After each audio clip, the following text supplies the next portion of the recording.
Everyone, I hope आप सब लोग बहुत अच्छे होंगे। Welcome to my YouTube channel pal of the world. और आज का हमारा टॉपिक है बहुत ही इंटरेस्टेड, बहुत ही मजेदार।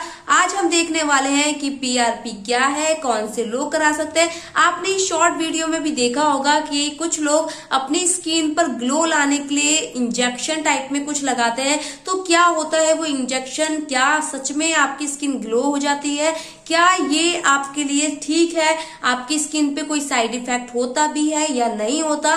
तो ये सारे क्वेश्चंस हमारे दिमाग में बहुत ज्यादा आते हैं। तो इन्हीं सारे क्वेश्चंस के आंसर मैं लेके आई हूँ आप सभी लोगों के लिए, क्योंकि आप लोगों को क्वेरी थी कि मैम ये कितना सेफ है कराना। क्योंकि स्किन की बात होती है, स्किन के लिए तो यार हम सभी इतने ज्यादा सीरियस होते हैं ना कि एक एक अगर फेशियल भी कराएंगे तो उसे सोच सोच के कराएंगे कि यार ये फेशियल हमारी स्किन के लिए बेस्ट है या नहीं। तो यार आप इतना बड़ा ट्रीटमेंट लेने जा रहे हो तो आपको इसके बारे में पूरी डिटेल पता होनी चाहिए। आपको पता होना चाहिए कि ये ट्रीटमेंट आपके लिए बना भी है या नहीं बना है। ओके, तो ये सारे क्वेश्चंस हम वीडियो में देखने वाले हैं। तो वीडियो है बहुत ही मजेदार, इसलिए वीडियो को बिल्कुल भी स्किप मत। सबसे पहले हम ये जानते हैं ये जो पीआरपी है ये है क्या।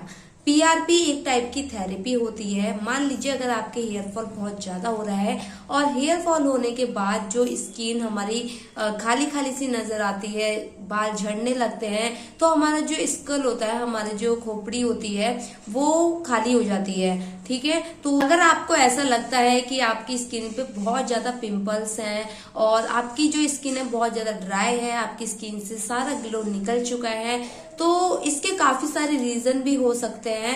पहला रीजन तो ये हो सकता है कि आजकल का जो खान पान है, आजकल का जो हमारा सिस्टम है, डाइट है, वो अच्छी नहीं है, जिसकी वजह से हेल्थ अच्छी नहीं होती है। उसी वजह से हेयर फॉल भी स्टार्ट हो जाता है, स्किन ग्लो भी गायब हो जाता है। तो काफी सारी चीजें मैटर करती हैं।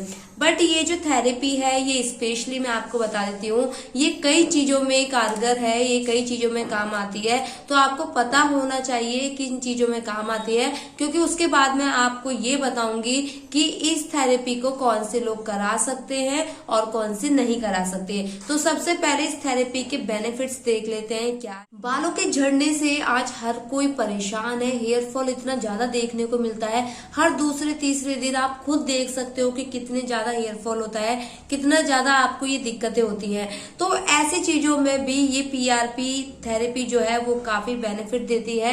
ऐसा माना जाता है कि अगर आप पीआरपी थेरेपी कराते हैं तो आपके जितने भी बाल उड़ चुके हैं या फिर हेयर फॉल हो चुका है, आपकी जो खोपड़ी है, वो जो जगह खाली हो चुकी है, वहां पे भी बहुत अच्छे से न्यू ग्रोथ करते हैं हेयर। तो के अंदर डॉक्टर्स आपकी बॉडी में से ब्लड निकालते हैं और वो ब्लड फिर इंजेक्ट किया जाता है आपकी बॉडी में। उस ब्लड को एक स्पेशल अपकेंद्रित यानी कि सेंट्रीफ्यूज में रखते हैं, और जहां प्लेटलेट्स खून के बाकी हिस्से से अलग हो जाता है, फिर इसके प्रभाव को बढ़ाने के लिए प्लेटलेट्स के ट्रीटमेंट वाली जगह पे इंजेक्ट किया जाता है।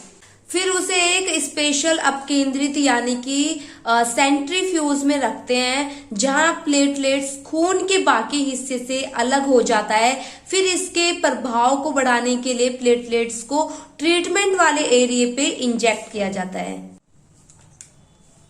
देखो, सबसे पहले आपको ये पता होना चाहिए कि ये जो पीआरपी है ये सिर्फ आपके बालों के ट्रीटमेंट के लिए या फिर स्किन के लिए ही नहीं होती, ये आपकी काफी चीजों में हेल्पफुल होती है। वो मैं आपको बता देती हूँ। अगर आपके नी में यानी कि घुटनों में दर्द रहता है तो भी आप पीआरपी करा सकते हो। अगर आपकी रीढ़ की हड्डियों में दर्द रहता है तो भी आप पीआरपी करा सकते हो। अगर आपको सर्वाइकल जैसी प्रॉब्लम है, शोल्डर पेन रहता है, तो बहुत सारी चीजों में आप ये पीआरपी करा सकते हो। अगर आपको ऐसा लगता है कि आपको नीड है पीआरपी कराने की, तो आप अपने डॉक्टर से कंसल्ट करके, डॉक्टर से डिस्कस करके आप इस चीज का डिसीजन ले सकते हो कि आपके लिए पीआरपी बेस्ट है या नहीं है।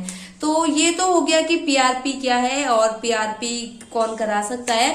बट अब मैं आपको बता देती हूँ कि पीआरपी कराने के कुछ साइड इफेक्ट देखे गए हैं वो क्या हो सकते हैं, और अगर आप कराने जाने वाले हैं तो आपको इन चीजों के बारे में जरूर पता होना चाहिए। पीआरपी ट्रीटमेंट में इंजेक्ट किया जाता है, जिससे कि काफी लोगों में ये देखा गया है कि उनको दर्द इतना ज्यादा होता है कि वो बर्दाश्त नहीं कर पाते हैं। जब आप पीआरपी ट्रीटमेंट लेते हो तो इंजेक्शन इंजेक्ट किया जाता है आपकी बॉडी में, तो हो सकता है आपको सर में भारीपन फील हो, दर्द हो सर में, और स्किन में भी यही सेम चीज देखने को मिल सकती है। देखा गया है कि ट्रीटमेंट के बाद नेक्स्ट डे काफी तकलीफ होती है, सूजन आने लगती है और रेडनेस भी बहुत ज्यादा दिखती है। तो इसीलिए अगर आपको ऐसा लगता है कि इस टाइप की दिक्कत है तो आप अपने डॉक्टर को जाके बताइए और सही से ट्रीटमेंट कराइए। अगर आपको कोई बीमारी है, कोई डिजीज है, लाइक शुगर है, शुगर जैसी कोई बीमारी है, तो आपको ये ट्रीटमेंट नहीं कराना चाहिए, क्योंकि इस ट्रीटमेंट में काफी रिस्क होता है। और सबसे बड़ी बात कि जब वो इंजेक्शन आपकी बॉडी में इंजेक्ट किया जाएगा, हो सकता है कि वो जो घाव होगा वो जल्दी से भर ना पाए, जिससे कि आपको बहुत ज्यादा तकलीफ हो, बहुत ज्यादा परेशानियों का सामना करना पड़े। अगर आप कैंसर की पेशेंट हैं तो आपको इन चीजों से बचना चाहिए, अवॉइड करनी चाहिए ऐसी चीजों को, क्योंकि ऐसे में क्या होता है कि आपकी जो बॉडी का ब्लड है वो ऑलरेडी इतना ज्यादा बेकार हो चुका है कि वो आपकी स्किन में दोबारा सप्लाई नहीं किया जा सकता। ओके, तो ये चीजें कुछ चीजें देखी जाती हैं। तो इसीलिए अगर आप सोच रहे हैं पीआरपी कराने के लिए तो थोड़ा ध्यान से कराइएगा, क्योंकि रिस्की फेलियर जैसे प्रॉब्लम से अनीमिया का कारण बनती है, जिससे आपके लिए पीआरपी ट्रीटमेंट काफी रिस्की हो सकता है। इसलिए जब भी आप सोच रहे हो कि पीआरपी ट्रीटमेंट कराना है तो आप अपने डॉक्टर्स को जितनी भी दवाइयां चल रही हैं, आपकी कोई आपको डिजीज है या फिर ब्लड इन्फेक्शन वगैरह जैसी कोई भी परेशानी है, तो आप सारी डिटेल्स आप अपने डॉक्टर्स को शेयर कीजिए। उसके बाद डिसीजन लीजिए कि आपको ये ट्रीटमेंट कराना भी चाहिए। लोगों को HIV एड्स या फिर कोलेस्ट्रॉल जैसी समस्या रहती है, शुगर जैसी समस्या रहती है, तो वो लोग इस चीज को अवॉइड करें, क्योंकि उन लोगों के लिए थोड़ी सी दिक्कत हो सकती है। बट अगर आप अपने डॉक्टर से कंसल्ट करते हो, डॉक्टर से आप डिस्कस करते हो, तो आपके डॉक्टर आपको अच्छा सजेस्ट जरूर करेंगे।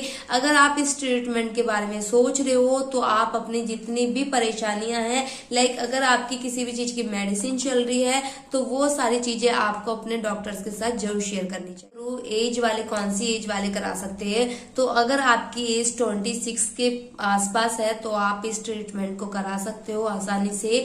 मेन बात ये होती है कि आपको जो दर्द होने वाला है ना, वो दर्द सहने की कैपेसिटी आपके अंदर है भी या नहीं। टाइप का ट्रीटमेंट देने की कोशिश कर रहे हो या फिर सोच रहे हो ट्रीटमेंट कराने के लिए, तो आपको इस ट्रीटमेंट के बारे में पूरी तरह पता होना चाहिए।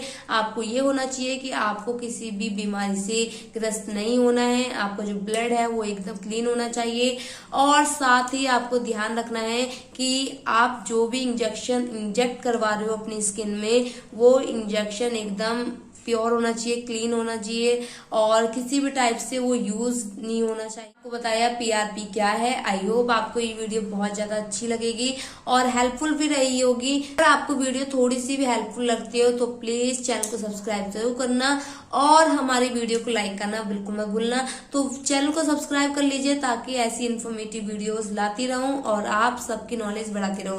फिर मिलते हैं एक न्यू वीडियो साथ, तब तक बाय बाय, टेक केयर, अपना ध्यान रखिएगा।